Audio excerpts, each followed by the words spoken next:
أين الخلل؟ حديث أذيع سنة 71 و900 وألف. يا أيها الإخوة الذين يستمعون إلي الآن، ويا أيتها الأخوات، أرجو أن تكونوا معي اليوم خاصة، لا بآذانكم وحدها، بل بآذانكم وبقلوبكم. أرجو أن تمنوا علي فتسمعوا كل كلمة أقولها في هذا الحديث. أرجو أن تمنحوني هذه الدقائق العشر اليوم كاملة. فيؤجل المتحدث حديثه، وتؤخر السيدة عملها، وتقبل علي جميعا، لأني أشرح مشكلة أرجو أن تشاركوني في حلها.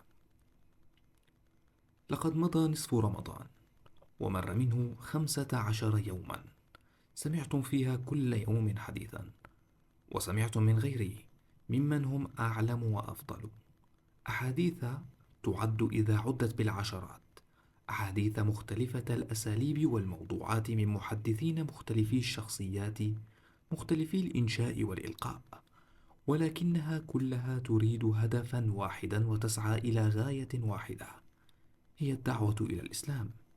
فخبروني، ماذا استفدتم منها؟ التلميذ عنده في كل شهر امتحان يسأل فيه عما بقي لديه مما ألقي عليه، والتاجر له في كل سنة أشهر موازنة يحسب فيها ما ربحه وما خسره، والذي يصعد الجبل يقف ليلتفت وراءه فيرى كم قطع من الطريق، وينظر أمامه ليرى كم بقي حتى يصل. فاقعدوا وفكروا، ما هي حصيلة هذه الأحاديث؟ لا أشك أنها أثارت في أنفسكم لما سمعتموها الشعور بالإيمان، ولا أشك أنكم تعلمتم منها طائفة من المسائل المتفرقة، ولكني لست أسأل عن هذا، بل أسأل عن أمر آخر. أسأل: هل كان لها أثر في حياتكم؟ هل كانت لها نتيجة عملية ظهرت في أعمالكم أو في بيوتكم أو في أسواقكم؟ هل بدلت شيئا من أسلوب معيشتكم أو طريقة تفكيركم؟ يا سادة، نحن نقول ونعيد ونكرر أن الإسلام دين ودنيا. الإسلام عقيدة وشريعة. الإسلام علم وسلوك. الإسلام يرافق المسلم في كل حين، فيبين له ما يحل له وما يحرم عليه، وما يندب له وما يكره. يرافقه دائما، إذا كان وحده أو كان مع زوجته أو كان مع أولاده أو كان في تجارته في سوقه، أو وراء مكتبه في ديوانه، أو على مقعده في مدرسته، وفي العرس وفي المأتم، وفي السلم وفي الحرب. نقول هذا ونعيده ونكرره حتى صار من الكلام المألوف، بل لقد صار من الحديث المعاد المملول.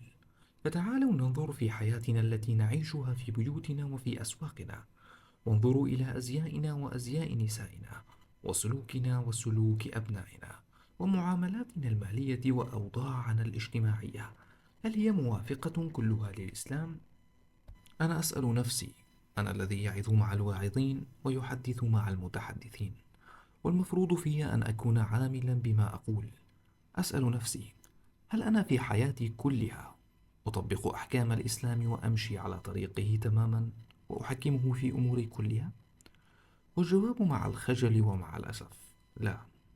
وليس معنى هذا الجواب أنني أرتكب الكبائر وأقطع السابلة وأشهد الزور وأعمل الفحشاء، بل معناه أن أسلوب حياتي وأساليب حياتكم ووضع المجتمعات الإسلامية اليوم ليس الأسلوب الذي حدده الإسلام تماما، ولا الوضع الذي يرتضيه.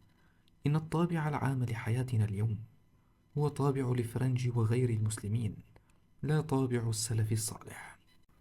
تقولون: أتريد أن نركب الجمل بدلا من الطيارة، ونوقد السراج عوضا عن الكهرباء لنعيش مثل حياة السلف؟ لا، لا أريد هذا ولا الإسلام يريده. الإسلام يجعل الحكمة ضالة المؤمن، ويأمرنا أن نأخذ النافع المفيد، وأن نكون أعلم الأمم وأقوى الأمم. ما هذا الذي أريد؟ ولكن أريد أن أسأل عن الدين وعن الخلق وعن المعاملة.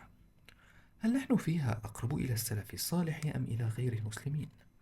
هل نهتم بالدين مثل ما نهتم بالصحة أو بالمال؟ هل نتبع العادات الموروثة والمستوردة ونتمسك بها؟ أم نزنها بميزان الإسلام ونقيسها بمقاييسه؟ هل نربي أولادنا على ما يريد الشرع أو ما يطلبه المجتمع العصري؟ سادة، إن أخطر ما يتعرض له الإسلام أن يصير دين مسجد فقط، أن يظن الواحد منكم أنه إذا صلى الصلوات الخمس مع الجماعة وصام رمضان وحج وقرأ كل يوم جزءا من القرآن ولو بلا فهم فقد صار من الصالحين، ولا عليه بعد ذلك أن يلبس امرأته وبناته وفق الموضة مهما كان وضع هذه الموضة، وأن تكون معاملاته وفق العرف التجاري مهما كان هذا العرف، وأن يفعل في ساعات فراغه كما يفعل الناس مهما كان فعل الناس، لا ينظر في شيء من ذلك إلى حكم الشرع ولا يأخذ نفسه بتطبيقه. هذا أخطر ما يتعرض له الإسلام، وقد بدأ بعض المسلمين يفهمون الإسلام بهذا المعنى الخطير.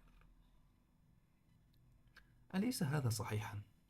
ألا تجدون المساجد ممتلئة بالمصلين تمتد صفوفها يوم الجمعة إلى الشوارع في أكثر بلاد المسلمين، بل في كل بلد من بلاد الإسلام؟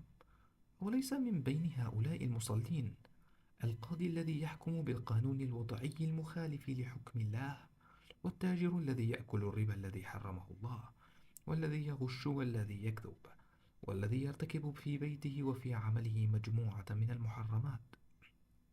عفوا، أنا لا أقول أنكم جميعا من هؤلاء، بل أقول أنه ليس بيننا إلا القليل ممن عصم الله يسير في حياته كلها في ضوء أحكام الشرع. لذلك سألت: ما الذي استفدناه من هذه الأحاديث؟ كم ألقي عليكم من هذه الأحاديث من يوم أنشئت إلى الآن؟ مئات ومئات ومئات، فما هو الأثر العملي لها؟ أكاد أقول بكل أسف إنه ليس لها أثر في حياتنا العملية. حتى أنا الذي يعظ ويحدث أسجل الحديث ثم أسمعه، ثم أعود إلى أسلوب حياتي الذي رسمته العادات الموروثة والمستوردة وأعراف الناس وأوضاع المجتمع. ففكروا معي وقولوا لي: هل هذا الذي قلته صحيح أم لا؟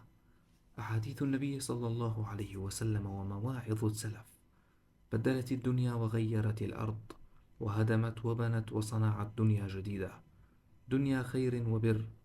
فلماذا لا تفيد أحاديثنا ومواعظنا؟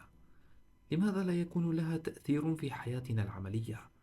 لماذا لم تبدل سلوكنا في الحياة؟ وإذا صح أنها لا تبدل سلوكنا ولا تؤثر فينا، فهل نتركها ونستريح من إعدادها ونريح السامعين من الإصغاء إليها، أم يمكن تبديل أسلوبها وطريقتها حتى تكون مؤثرة؟ هل العلة في أسلوب الأحاديث أم في إعراض السامعين، أم في كثرة عوامل الهدم وقوتها، أم في موت القلوب أو في قسوتها؟ وحيثما كانت العلة فهل لها دواء؟ وما دواؤها؟ يا سادة، لقد رجوتكم في مطلع هذا الحديث أن تكونوا معي بآذانكم وعقولكم، وأن تفتحوا له أذهانكم وقلوبكم لتفكروا معي في هذه المشكلة، ولتقولوا لي: لماذا تلقى المواعظ ويسمعها الناس ولا يكون لها أثر؟ لماذا؟ ما السبب؟